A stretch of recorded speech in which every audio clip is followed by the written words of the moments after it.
예수님이 부활하신 지 벌써 일주일이 지났습니다. 사람의 인생에 가장 중요한 삶의 어떤 일들이 있다면 우리는 그 일들에 대해서 많이 기억하게 하고 또 많은 그런 추억들을 통해서 그 일들을 계속해서 되뇌이게 합니다. 저하고 박성희 사모님이 결혼한 지 23년이 되었습니다. 저희가 결혼한 날짜가 3월 26일인데 저는 그 날짜를 안 잊어먹는데 박성희 사모님은 가끔 잊어먹습니다. 그건 아주 좋은 일이라고 생각합니다. 왜냐하면 여자가 기억을 하면 기억 못한 남자 때문에 여자가 삐집니다. 근데 남자가 기억하고 여자가 기억 못하면 남자는 잘 안 삐집니다. 왜 그러냐고요? 대충 넘어갈 수 있잖아요. 이번에도 결혼 기념일이 26일이었는데 그날 기도원에 이제 우리 박사모님이 기도원에 올라갔어요. 그래서 제가 아무 말도 안 하고 있었죠. 그랬더니만 김태형 집사님이 그런 얘기를 하는 거예요. 목사님 결혼 기념일이 오늘이에요? 맞는데요. 그럼 사모님한테 전화하셨습니까? 했어요. 아니 기도원에 잘 들어갔다 하는 전화 말고 결혼 기념일이라 전화를 했냐고 물어보더라고요. 안 했는데요. 큰일 났네. 큰일 나지 않았어요. 그날 아무 얘기 안 했어요.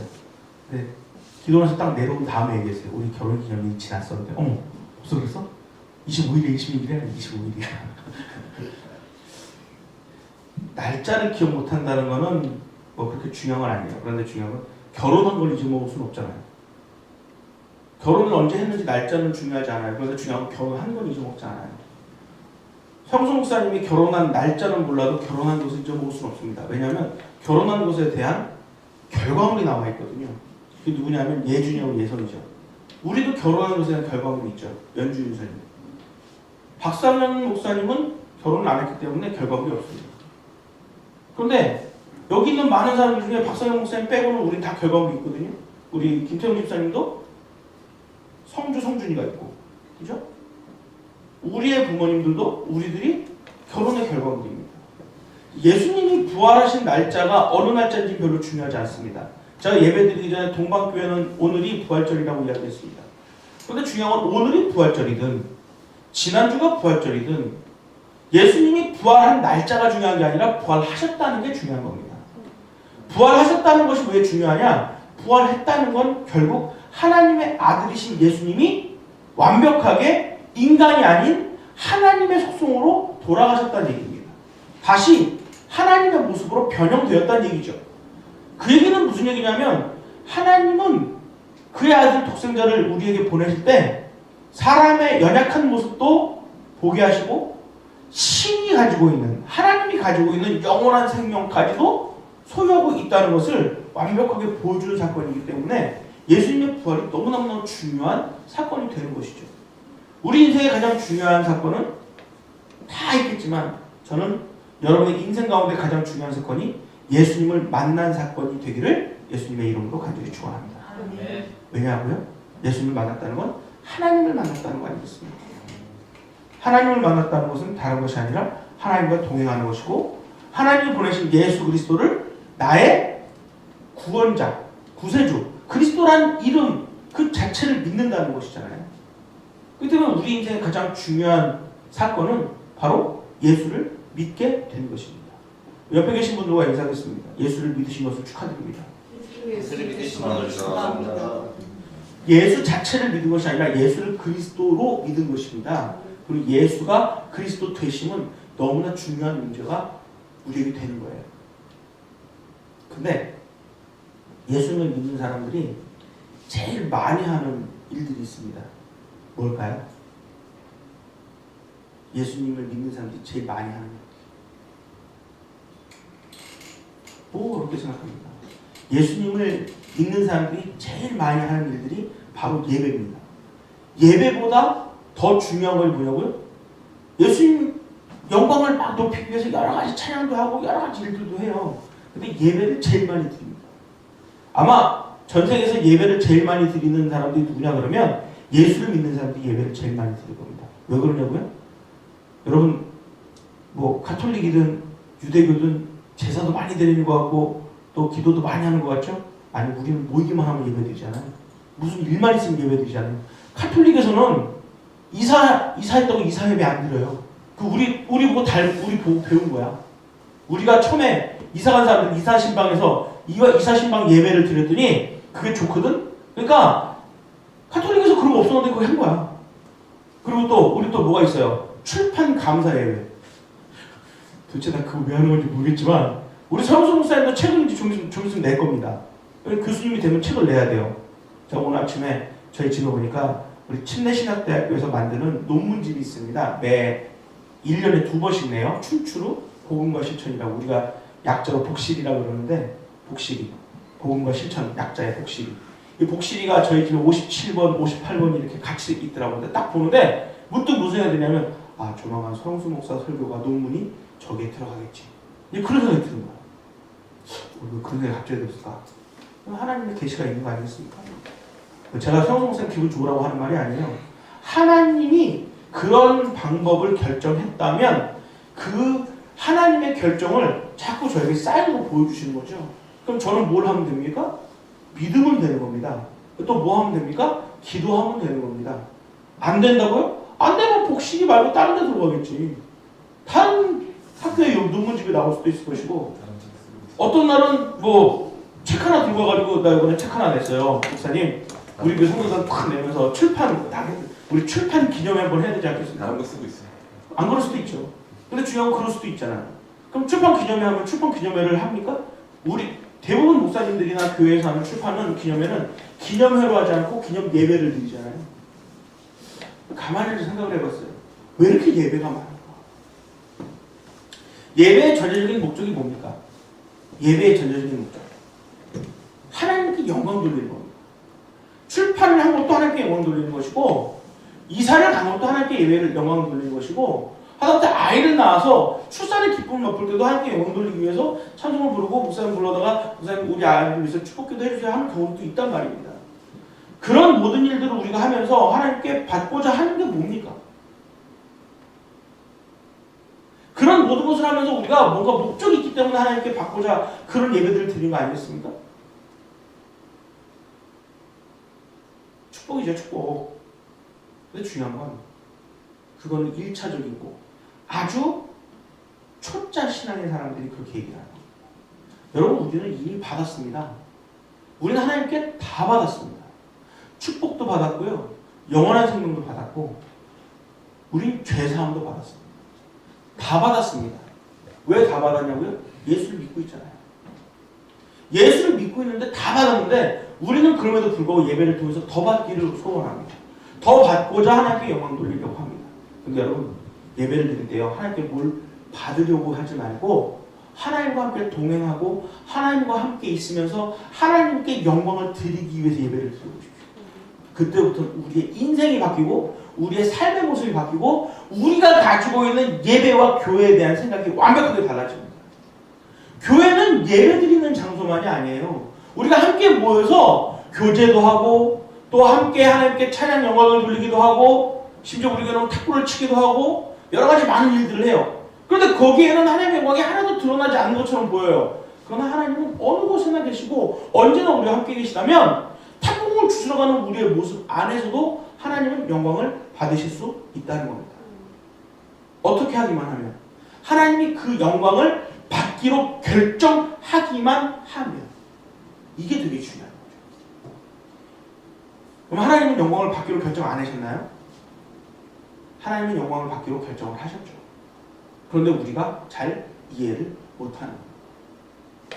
오늘 설교 본문과 이것이 동떨어진 이야기로 여러분 들릴 수 있겠지만 여러분 오늘 성경 본문은 솔로몬이 쓴 전도서에서 솔로몬이 쓰는 아주 비참하고 비참한 자기 인생에 대한 되뇌임에 대한 이야기인 것 같아요. 근데 여러분 잘 생각해 보십시오. 제가 여러분께 말씀드렸던 하나님께 영광 돌리는 교회의 모습, 예배의 모습 이것들은 이미가 우리가 다 받았던 것이고 우리가 영광을 돌리기 위해서 노력해야 된다. 축복을 하나님께 받는 것보다 더 중요한 것은 하나님께 영광을 돌리는 것이고 하나님과 함께하는 이 예배 시간이 함께하는 이 공간에서 우리의 모습이 하나님께서 영광을 받기에 충분하다면 하나님 영광을 받으실 것이다 라고 얘기한 것과 오늘 이 전도서에 있는 솔로몬의 이 비유는 너무나 상반되고 상충된 비유라고 생각하지 않습니까? 모든 것을 다 가진 왕입니다. 정말 모든 것을 다 가졌어요. 어느 정도로 다 가졌냐면 아내가 5,000명이 넘었대요. 여자를 갖고 있으면 다 갖고 있는 겁니까? 아니, 그 당시에는 여자가 재산이었잖아요. 아니, 목사님, 그때 목사님 얘기하지 않았습니까? 원래 정치적인 방법이 결혼을 해가지고 외국에 있는 다른 나라들하고 싸우지 않고 친화 정책을 위해서 결혼 정책으로 외교 정책을 했다고 그러지 않습니까? 여러분, 그 결혼할 때 가만히 있습니까?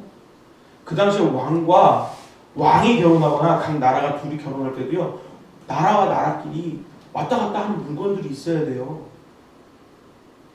그때는 여자를 데리고 오거나 아내를 데리고 올 때는 그냥 데리고 오는 게 아니에요. 뭐가 필요해요? 집참금이라는 게 필요하단 말이죠. 솔로몬이란 왕이 이스라엘을 다스릴 당시에 이스라엘은 엄청나게 부강했다고 그래요. 그래서 여러분, 우리가 사무엘상 솔로몬이 나오는 상황들을 보면요, 거기에 솔로몬이 어느 정도로 부강한 나라를 하나님께서 주셨는지를 표현했는데, 그 중에 대표적인 예가 하나님께 예배드리는 성전 안에 있는 성전 기물의 모습들이에요. 심지어 성전을 지키고 있는 가드, 성전 경비병이 있단 말이에요. 이 사람들 다 레위인인데 얘들이 들고 나왔던 방패가 모두 순금이었단 말이에요. 한두 명이 지켰겠어요? 그렇지 않단 말이에요. 그 안에 들어있는 모든 그릇부터 접시며 컵이며 그게 순금과 순은으로 모두 도배를 했었던 곳이 하나님의 성전이잖아요. 그럼 성전만 그렇게 부강했냐고요? 아니요, 그렇지 않았어요. 예루살렘이라고 하는 도시가 황금의 도시라고 소문이 날 정도로 어마어마한 부강을 경험했던 게 솔로몬 시대예요. 근데 오늘 솔로몬이 이 전도서라는 성경 말씀 안에서 특별히 10장 1절부터 이 8절까지 안에 자기가 하고 싶은 말을 마지막 절에다가 완벽하게 결론을 내려버렸는데, 그 얘기를 여러분 다 같이 읽어봅시다. 시작. 전도자가 이르되 헛되고 헛되도다. 모든 것이 헛되도다. 우리는 이 세상을 살면서 하고 싶은 일들이 있어요. 제가 얼마 전에도 누구를 만났는데 그 사람의 소망은 뭐냐면 자기 마음대로 돈을 써보는 거예요. 그리고 백화점에 가서 카드로 막 사고, 카드 결제 날 이 돈 메꾸려고 발버둥 치지 않아도 그냥 돈이 통장에 있어갖고 막 결제가 알아서 되고, 그런 것을 소망하는 사람이 있었어요. 제가 젊을 때 용산 컴퓨터 전자상가에서 돈을 많이 벌었고, 그 다음에 거기서 돈을 벌면서 여러 가지 만드는 일들이 있었고, 우리 아내가 물건을 많이 사면서 이렇게 샀다, 이런 얘기를 제가 간증처럼 했더니, 어머, 나도 한번 그렇게 해보고 싶어. 얼마나 그게 난 하고 싶은 일인지 모르는데, 나는 평생 한 번도 그렇게 살아본 적이 없는데. 해본 사람의 결론은 다 필요 없다는 겁니다. 백화점에서 밍크 코트를 카드로 결제해서 그 카드 값이 다음 달에 잘 나갔어도 그 밍크는 결국 밍크 코트일 뿐이지 그 밍크 코트가 내 인생을 결정지지 못하더라고요. 밍크 코트 샀다고 해서 내가 영원한 생명을 얻었냐? 그렇지 않다는 거죠. 밍크 코트 샀기 때문에 제가 오늘 설교를 잘하냐? 그렇지 않다는 거죠. 사람은 각자 그 상황에 맞춰서 생활할 수밖에 없고 그 상황에 따라서 생활하는 방법들이 달라지는 거예요. 만일 하나님이 나에게 물질적으로 축복을 주셨다. 물질적으로 축복을 주셨을 때는 분명히 그 이유가 있는 거예요. 내 자신의 안위를 위해서, 내 자신을 위해서 그 돈을 쓸 수도 있어요. 그러나 그 내 자신을 위해서 쓰는 돈이 과연 내 인생을 행복하게 하느냐? 잠깐은 행복할 수 있으나 영원한 생명은 없다는 거예요. 영원한 행복은 없다는 거예요. 그럼에도 불구하고 한번 해봤으면 좋겠습니다 라고 하는 사람들이 너무나 세상에 많이 있죠. 왜요? 안 해봤습니다. 여러분, 안 해본 사람과 해본 사람의 차이는 뭔지 아십니까? 안 해본 사람은 해보려고 발버둥을 치지만 해본 사람은 다 필요 없더라 라는 말밖에 할 수 없다라는 거예요. 이건 동일합니다. 저도 자동차 좋은 거 타고 싶죠. 좋은 자동차 몰고 다니고 싶죠. 왜요? 안 해봤거든요. 외제차 제가 직접 몰아본 적 없거든요. 저도 람보르기니 한번 타보고 싶거든요. 왜요? 안 타봤으니까. 근데 람보르기니 탄 사람들은 다 한마디씩 해요. 뭐라는 줄 아세요? 아, 시끄럽고요. 그다음에 충격도 세고요. 무엇보다 기름값이 많이 먹어요. 왜? 뭐 해봤습니까? 타봤어요. 어제 우리 교회에 여러 가지 공사들을 했어요. 지금 여러분 보기에 멀쩡하지만 어제 여기 왔으면 완전히 여기가 전쟁터였어요. 여기 막 뚜껑이 다 열리고 이 안으로 선이 막 날아다니고 심지어 이 안에 제가 서 있는 이 위에 김태형 집사님이 몸 상반신 절반을 들고 올라가서 저기서 전기를 2번이나 먹었어요. 쫙쫙. 그러면서 저 둘을 다 달았어요. 그런데 어제 김태형 집사님하고 이 일을 하다가 문득 제가 그런 얘기를 했어요. 우리 미제 벤치 사러 가자. 무슨 얘기냐면 이 전기공사를 할 때 필요한 벤치가 있는데 그 벤치가 우리가 얘기하는 미제 벤치라서 이 전기를 쓰는 사람들이 쓰는 벤치를 미제 벤치라는 말로 말을 하는데 그게 없으니까 조그마한 벤치로 돌리니까 자꾸 짜작짜작 하고 전기를 먹는 거예요. 심지어 스파크 튀는 게 내 눈에 보이는 거예요. 짜작짜작 하고 야 이러다가 이거 하다가 전기공사 하다가 김태형이 죽으면 어떡하지? 나는 밑에 벤치를 당장 의치고 나가서 사오겠다고 난리를 쳤어요. 근데 김태형 선생님 딱 한마디 하더라고. 냅둬요. 전기 안 먹고 잘할게요. 근데 진짜 전기 안 먹고 잘했는데 여기 올라서 마지막에 2번 찌릿찌릿 먹고 짜증내더라고. 조심해야 돼요. 근데 저는 그 전기 먹었다는 얘기를 딱 듣는데 하나님 저한테 무슨 마음을 주냐면 그래 뭐든지 정확하게 하는 것이 중요한 거야. 정확하지 않으니까 내가 자꾸 손해를 보여.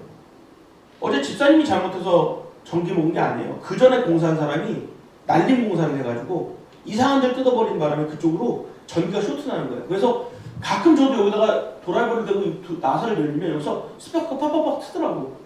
그러니까 집사님이 저보고 내가 스파크 튄다 그랬더니 여기 전기를 흘러봐 그랬더니 에이 그럴 리가 있겠어요. 물론 어저께 올라가서 확인했지.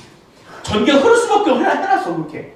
물론 어저께 마무리하면서 집사님이 그걸 안 하게 했을 거예요. 지금 분명히 우린 전기 밑에서 지금 예배를 드렸던 거야. 전기 밑에서 생활을 했던 거야. 잘 흐르는 전기 흐르는 모든 판넬 위에서. 근데 어저께 그걸 수정했을 거예요. 근데 분명히 그 수정했다고 전기가 안 없어졌겠어요? 어딘가 또 흐를 거예요. 왜요? 완벽하게 한 사람이 없기 때문에. 대충 해놨을 거야. 그거 다 고치려면 어떻게 되는 거예요? 다 뜯고 새로 하는 거죠. 근데 우리가 그럴 필요 없잖아요. 왜요? 하나님은 우리에게 뜯으라고 하고 일하라고 할 때는 원인이 거기 있기 때문에 뜯으라고 하는 거예요. 우리가 잘못한 것들이 있어요. 우리가 잘못한 것들이 있고 하나님이 우리한테 잘못한 것에 대해서 자꾸 되뇌이게 만들고 자꾸 내 잘못한 것들을 지적하는 것처럼 내 어떤 모습들이 반복되면 회개합니다. 하지 않으면 돼요. 왜요? 해보고 나니까 내가 그게 결국 뭐가 되니까? 죄가 되니까. 오늘 전도서에 있는 얘기 중에 헛되고 모든 것이 헛된다 얘기할 때 보면 그 앞에 일어난 사건들에 대해서 쫙 장황하게 설명해요. 이 장황하게 설명하는 것들을 제가 일일이 하나하나씩 다 설명해 드릴 수 있어요.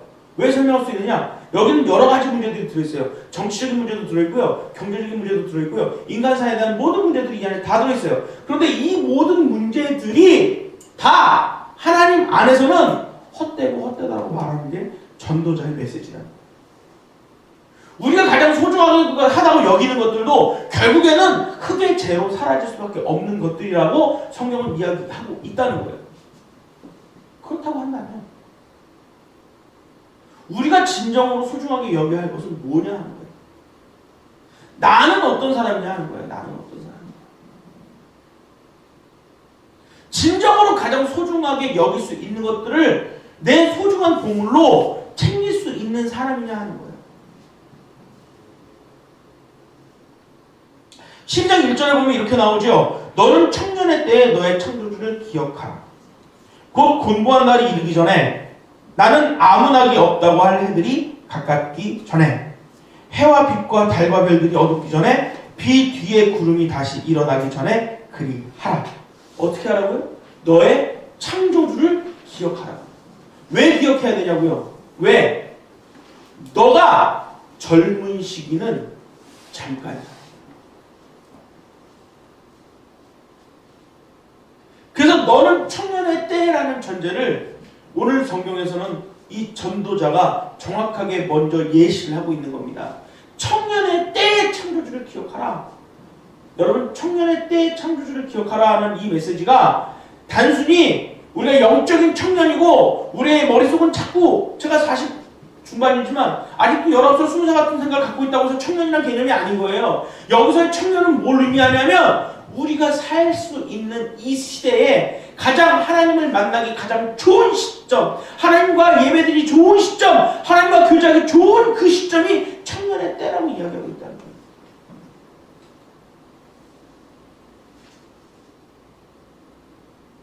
그렇다고 한다면 교회에 와서 드리는 예배 안에서 하나님과 정말 재밌게 놀 수 있는 사람은 여전히 청년의 때 안에 들어있다는 겁니다.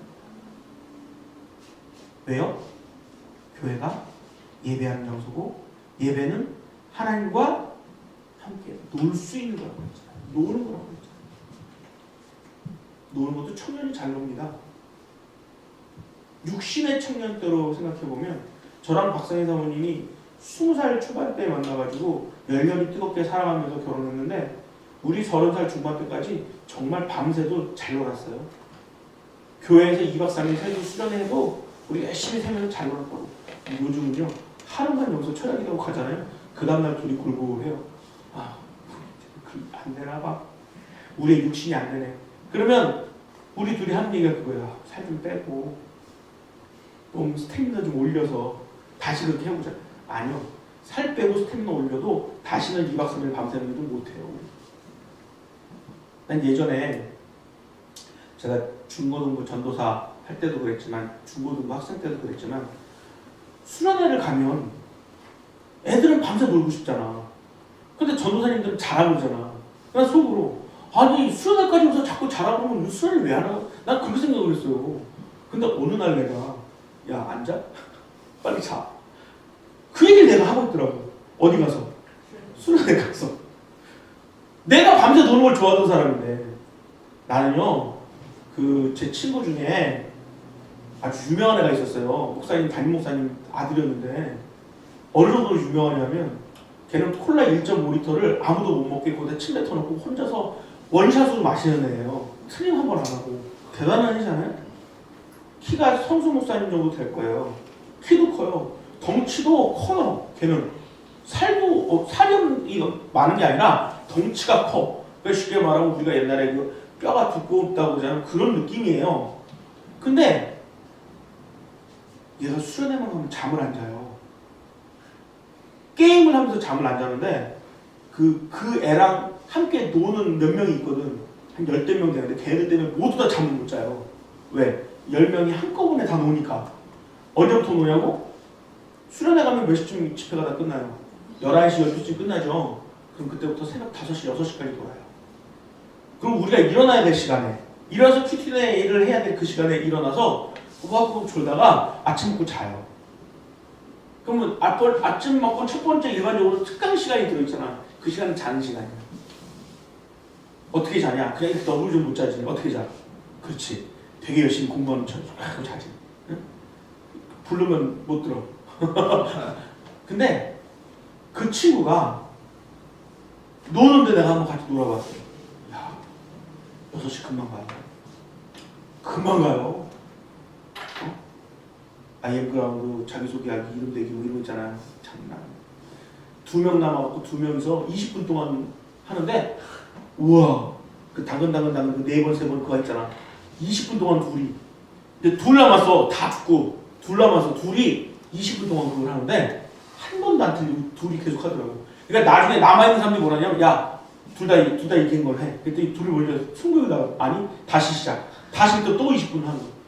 야 대단하네 아니었습니까? 어마어마하네. 나 그렇게 놀면서도 그때 피곤한 걸 못 느꼈거든. 심지어 제가 20대 초반에 청년부 다니면서 수련회를 갔는데 우리 교회에 안수집사 한 분이 청년들 수련회 와서 전도여행 가는 게 너무 기특하다고 살아있는 연계 닭을 20마리를 사왔어. 살아있는 연계 닭을 아침 10시에. 근데 그날 점심 당번이 나였거든. 그때 점심당번을 승부로 돌았어요.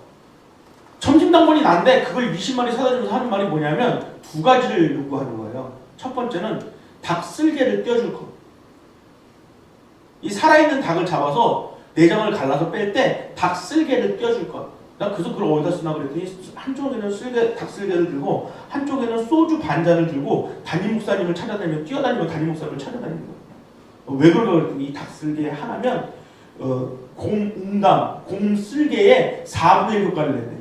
이게 냄새가 나니까 소주하고 한 잔 딱 목사님 드시라고. 이거 먹으면 스태미나가 짱이라고. 우리 목사님은 머리가 까지셨는데 도망다니셨어. 이거 안 먹으려고. 근데 2시간을 돌아다니다 결국 한 잔 드셨어. 그리고 딱 한마디 하셨어. 오늘 오후 집회는 니들끼리 해라. 나 못 일어나겠다. 두 번째는 뭐였냐면 이 20마리를 다 잡아서 청년들한테 닭도리탕을 해주라. 저 20살에 살아있는 닭 20마리 잡았습니다. 중요한 건 닭 잡아본 적이 없었습니다. 닭을 어떻게 잡아야 되는지 몰랐습니다. 그때는 인터넷도 없었어요. 우리 그때 핸드폰? 그거 있을 수도 없었어요. 그러니까 이 닭을 어떻게 잡는지 아무도 모르는 거야. 그때 우리 식당 당번이 저 말고 3명이 더 있었는데 2명은 누나고 1명은 형인데 이 형은 칼도 안 써본 사람 형이야. 그래서 하는 말이 뭐냐면 나는 후라이만 붙일게. 붙임개만 하는 사람, 후라이만 이렇게 하는 사람이에요.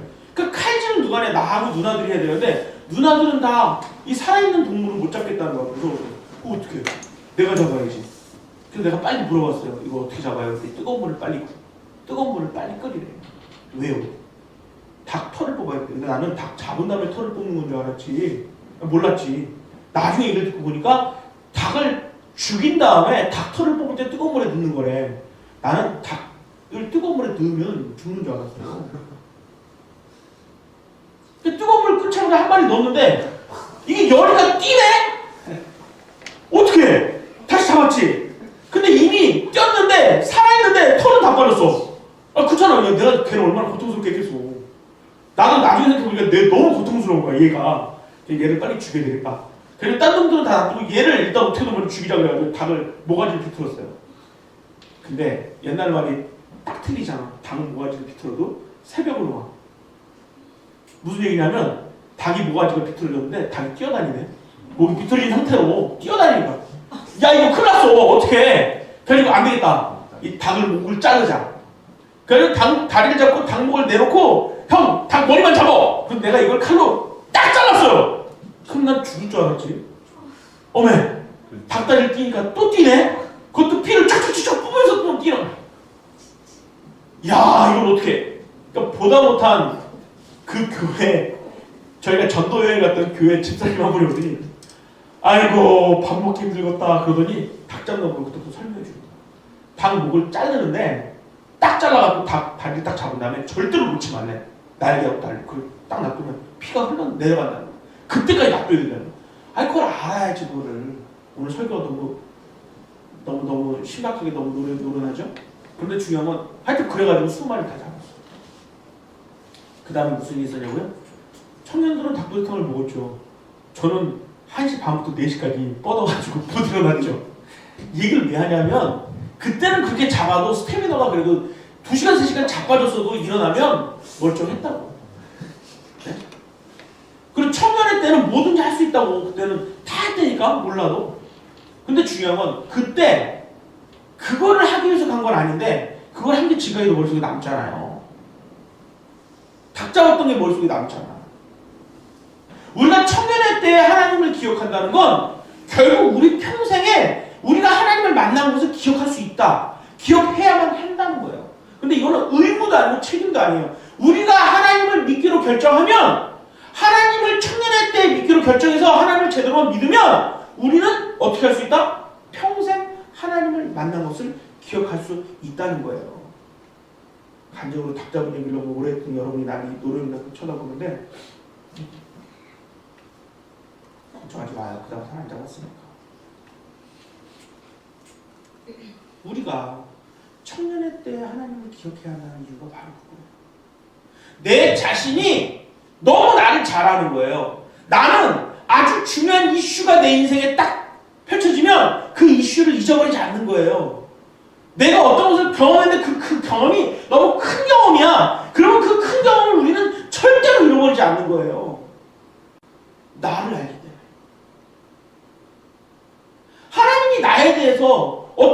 어디서인지는 모르는데 나는 내 자신을 너무 잘 알아. 즐거운 시간, 고통스러운 시간, 어려운 시간, 행복한 시간, 여러 가지 것들이 우리 인생에 있지만 그 모든 것 중에 가장 머릿속에 남는 것은 나에게 쇼킹한 일을 줬던 것, 나에게 아주 큰 영향을 줬던 일들만 남는다는 거예요. 그런데 오늘 말씀에서는 모든 것이 헛되기 때문에 너희들은 뭐만 기억하라? 여호와를 만난 것을 기억할 수 있도록 살라는 거예요. 창조주 하나님이 너를 만드셨고, 창조주 하나님이 너를 위해 세상을 창조하셨고, 창조주 하나님이 너를 구원하기로 결정하셨다는 것을 믿으라는 거예요. 믿는다는 건 뭐예요? 동행하는 거잖아요. 누구랑? 하나님과.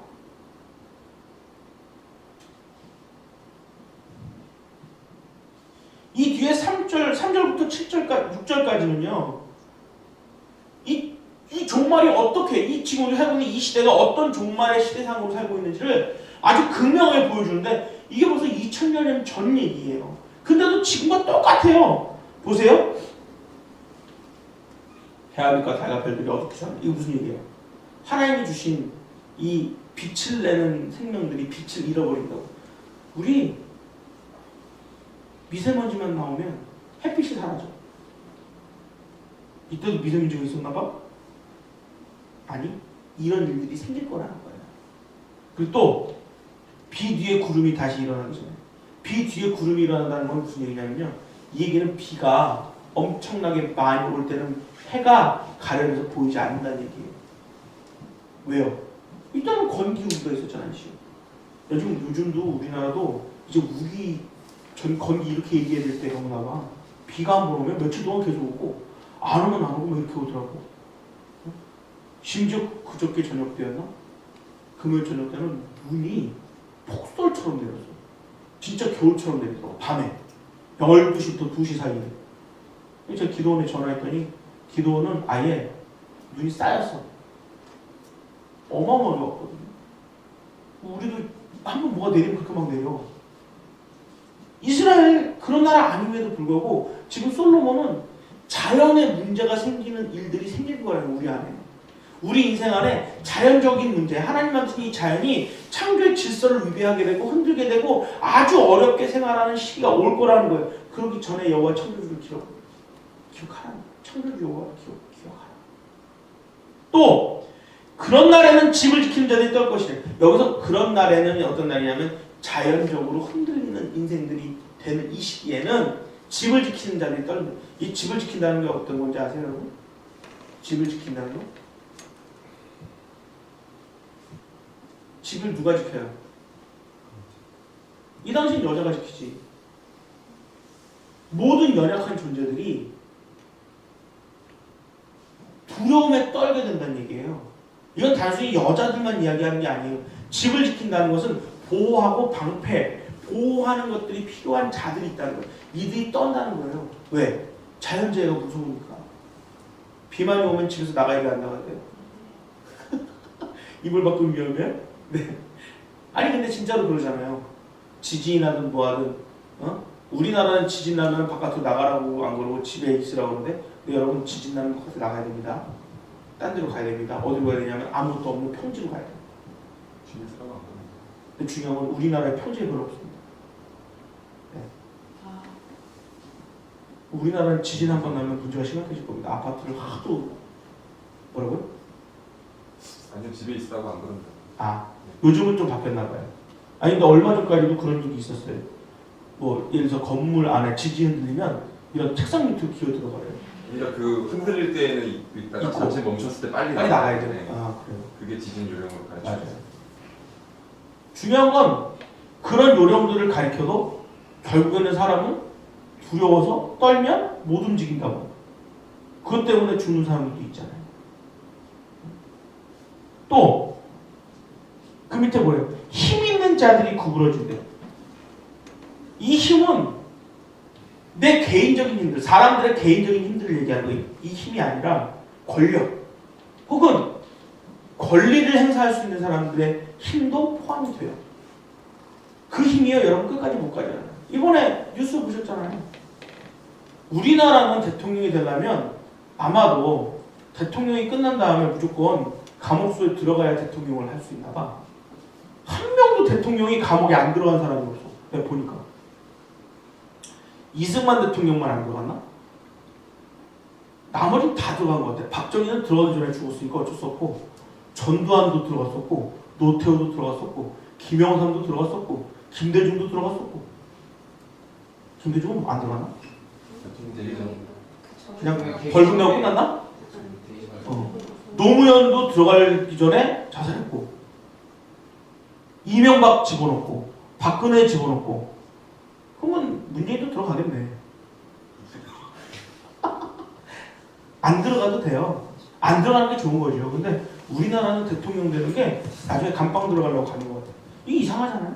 권력이라는 것이 그렇게 흔들어진 때가 온다는 말이에요.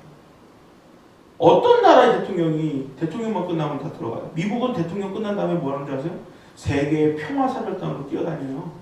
어떻게 우리나라는 그게 정반대가 될 수 있을까? 곰곰이 생각해보면 이유는 딱 하나예요. 욕심을 버렸느냐? 버리지 않았느냐. 욕심을 어떻게 취했느냐?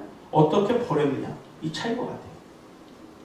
또 하나, 맷돌질 하는 자들이 적응을 그칠 것이라고. 이 무슨 얘기인지 여러분 이해되세요? 맷돌질 하는 자가 전부 다 경제활동하는 사람들이 없어진다는 얘기입니다. 이게 맷돌질 한다는 건 뭐예요? 곡식을 갈아서 사람을 먹을 수 있도록 음식을 만드는 사람들이 있죠. 근데 맷돌을요, 음식 만들기 전에도 갈아요. 그럼 이 맷돌은 뭘 한다는 얘기냐면 경제활동을 한다는 얘기예요. 경제활동하는 사람들이 점점점 줄어든대요. 어디 얘기하는 것 같잖아요. 또 창들로 내다보는 자가 어두워진대요. 바깥을 쳐다보는 사람들이 어둡기 때문에 점점 창문을 통해서 바깥을 바라보지 못한다는 거예요. 여러분 뉴스 보세요. 뉴스. 우리나라 뉴스. 믿을 수 있는 뉴스가 어느 뉴스가 여러분 믿을 수 있다고 생각해요? 전 우리나라의 모든 언론을 믿을 수 없다고 생각해요. 이제. 심지어 기독교 신문들도 못 믿겠어요.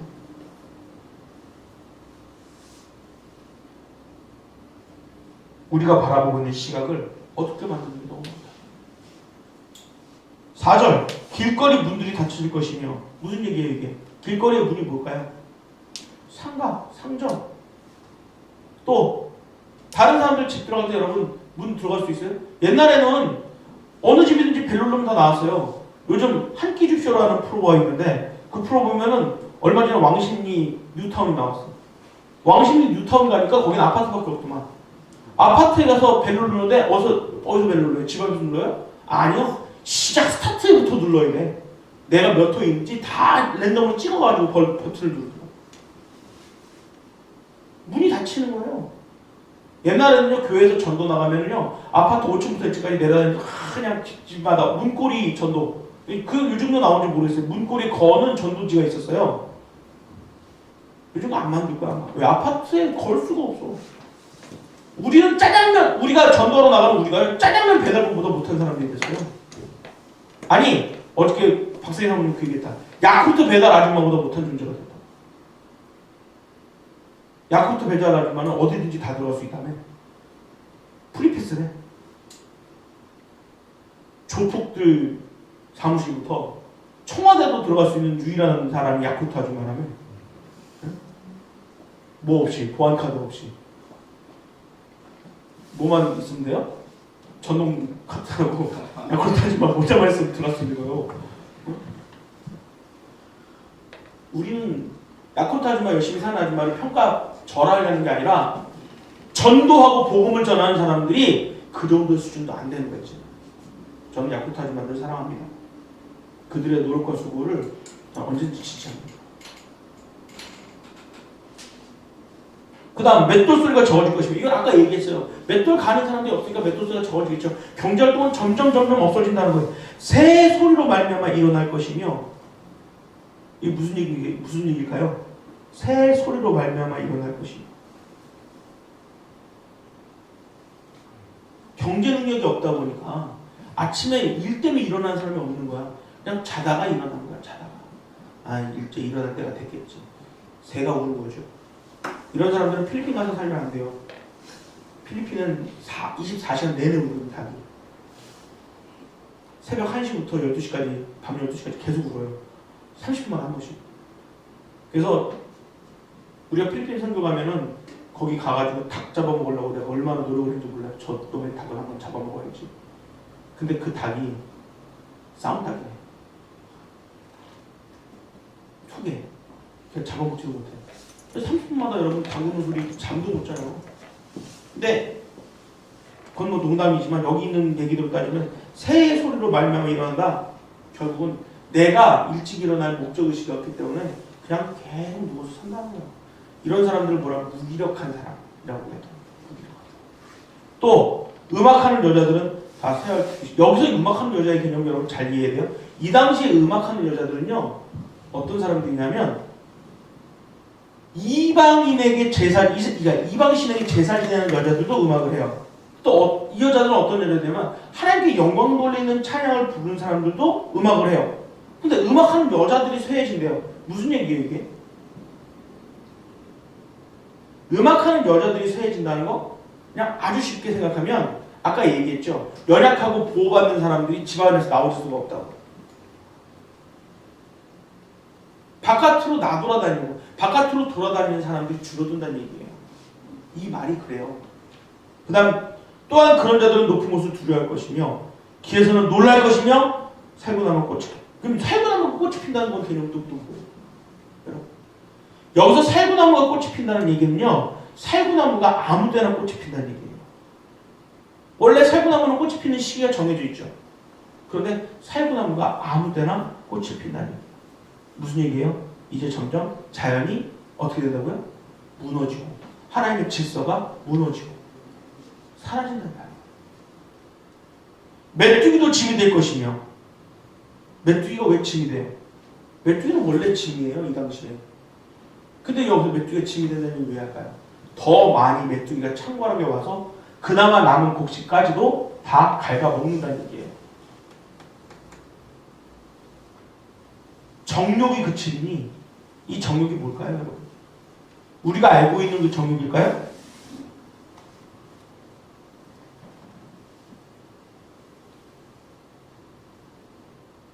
정욕은 욕망이지만 사실 이거는 우리가 좀 번역을 잘못했어요. 정욕이 그치는 게 아니라 사람과 사람 사이의 사랑의 관계가 무너진다는 얘기예요. 다시 말하면 자손을 생산하는 생산 능력이 떨어지게 된다는 얘기예요. 그래서 어떻게 된다고요? 이는 사람이 자기 영원한 집으로 돌아가고 조문객들이 거리로 왕래하게 됩니다. 점점 사람들은 죽어서 하늘나라로 가거나 천국으로 가야 될 사람들은 가되 그 사람들을 위해서 조문객은 점점 더 많아진다. 그러니까 결국 사람의 생명이 하나님이 주신 자연이 무너짐으로 말미암아 모든 것이 다 무너지게 되는데 이게 언제 일어나냐? 우리가 창조의 때, 청년의 때의 창조주를 기억해야 될 그때에 기억하지 않으면 이런 일들이 우리 인생에 생기기 시작할 때 우리는 하나님을 떠날 수밖에 없는 존재들이 된다. 하나님을 잊어버린단 말이죠. 근데 지금 이런 세대가 왔잖아요. 솔로몬은 이런 세대를 본 것 같아요. 아니요. 이 세대 때도 솔로몬 때도 이런 일이 분명히 있었을 거예요. 그런데 그때보다 지금은 훨씬 더 창궐해졌잖아요. 근데 이때 뭐 하라고요? 여호와 창조주 하나님을 기억하라. 그렇기 때문에 너희가 지금 누리고 있는 모든 것들은 다 헛되고 헛되니 모든 것이 헛되다라고 얘기한다.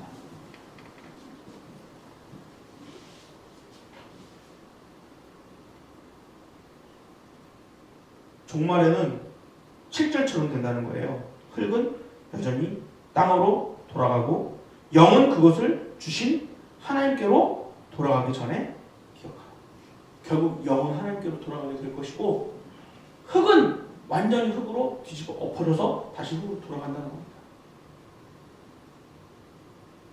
우리가 내가 누군지를 정확하게 깨달으면 내가 지금 소중하게 여길 것이 무엇인지를 확실하게 알 수 있다는 거예요.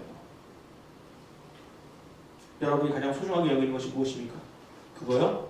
시간 되고 때 되고 다 지나가면 소용없는 겁니다.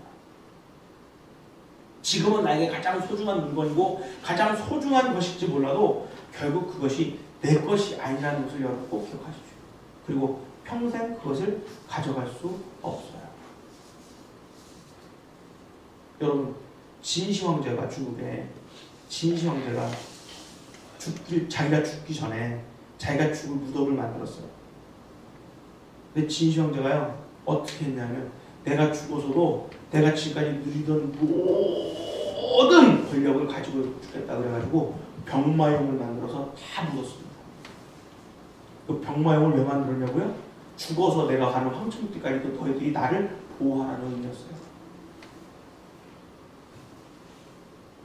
정말 진시황이 죽고 그 본명을 끌고 갔을까요? 진흙으로 만들어낸 형상이 그것이 천국으로 세상 하늘길로 올라가는 천국으로 못 갔겠지. 하늘길로 올라가는 진시황제를 막아줬겠니? 사람의 욕심은 끝이 없어.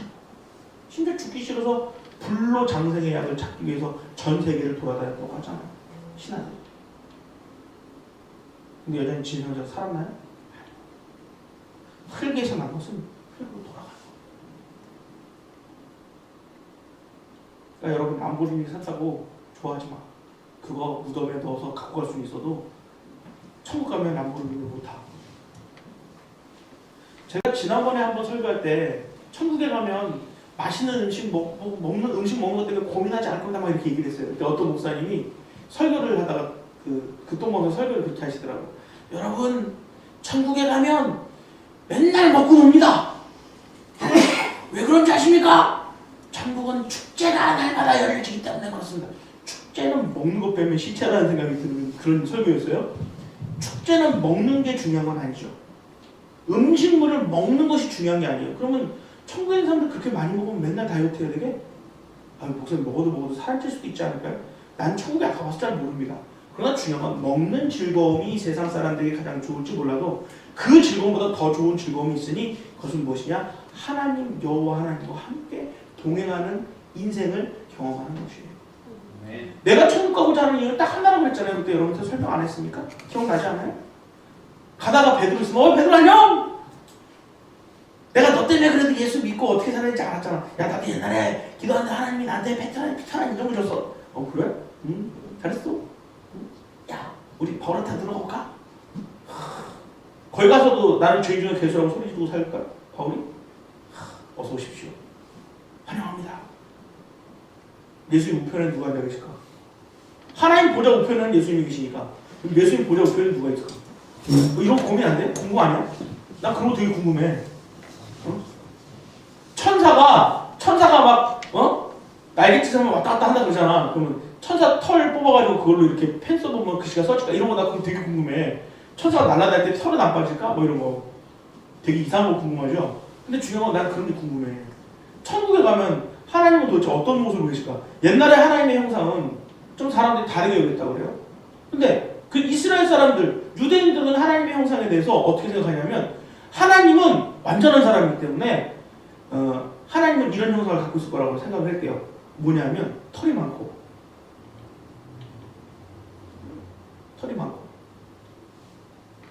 머리가 절대 벗겨지면 안 돼. 그래서 옛날에 제사장 기쁘는 머리가 벗겨지면 제사장을 못해요. 그래서 털이 많고 그 다음에 근육이 울긋불긋해야 되고 우럭부럭 해야 돼. 그 다음에 키가 어느 정도 이상이어야 되고 고환이 멀쩡해야 되고 그게 율법에 써있잖아요. 그 율법에 써있는 모든 제사장 직분 그 내용을 몽땅 합친 사람이 하나님의 형상이었다는 거야. 그래서 머리카락 여기 자르지 않는 거 이게 안 자르는 게 아니라 자르면 안 돼. 이게 완전 길러야 돼. 이렇게 길러. 그러면 하나님이 되는 거야. 하나님과 동일한 존재거든. 그래서 유대인들은 털 많은 사람들이 정욕가라고 생각을 한대요. 진짜 그런가? 우리의 생각과 상관없이 하나님의 형상은 이미 결정되어 있는 것처럼 얘기해요. 그러나 저는 천국으로 가서 하나님이 어떻게 생겼는지 좀 보고 싶어. 성경에는 하나님의 얼굴을 보는 사람마다 다 죽는다고 했잖아. 근데 성경에 있는 선지자들은 하나님 만났는데도 하나도 안 죽었어. 왜 이런 얘기가 나왔는지 좀 듣고 싶고 나는 하나님의 얼굴을 좀 보고 싶고 진짜 하나님 나처럼 생겼고 우리가 하나님의 형상대로 지음받을 때문에 그런 거 안 궁금해요? 난 그런 거 되게 궁금해요. 이상하게 궁금해요? 아니야, 되게 궁금할 수밖에 없어. 저도 더 읽어봐요. 그럼 다 궁금해져요. 하나님과 함께 동행하는 것들을 경험하면서 축제를 경험하겠다. 그리고 여러분들 정말로 오늘 말씀처럼 젊은 청년의 때 너의 창조를 기억하고 싶다면 이 모든 것이 다 필요 없다라고 모든 것이 헛되다고 말하는 이 솔로몬의 고백이 뭔지를 마음속에 좀 잘 기억해두는 저와 여러분들이 되었으면 좋겠어요. 정말로 모든 것이 헛되다라고 말하는 이 솔로몬의 의미가 뭔지를 여러분 잘 기억했으면 좋겠어요. 정말 이 내 인생에 필요한 것이 뭔지, 내 인생에서 가장 소중한 게 뭔지를 좀 경험하는 저와 여러분들이 되었으면 좋겠어요. 여러분, 봄입니다. 벚꽃놀이 가고 놀러 다니는 많은 시간들이 있습니다. 즐기십시오. 가지 말라는 얘기가 아닙니다. 즐기십시오. 그러나 즐김 안에 한 가지는 기억하십시오. 창조주 여호와가 나와 함께 있다. 하나님, 이 모든 아름다운 창조물들을 저한테 보여주실 수 있도록 눈도 주시고 이 창조물들을 주시고 걸을 수 있는 다리도 주시고 건강을 주셔서 감사하다고 고백할 수 있는 여러분 우리 인생이 되면요, 오늘 이 말씀처럼 모든 것이 헛되지 않을 겁니다. 모든 것에 의미를 부여할 수 있을 거예요. 내가 누구기 때문에, 내가 하나님의 지음받은 자녀이기 때문에. 오늘 설교 제목이 나는 누구냐고요? 하나님. 나야 누구냐고요? 나는 하나님의 지음받은 자라.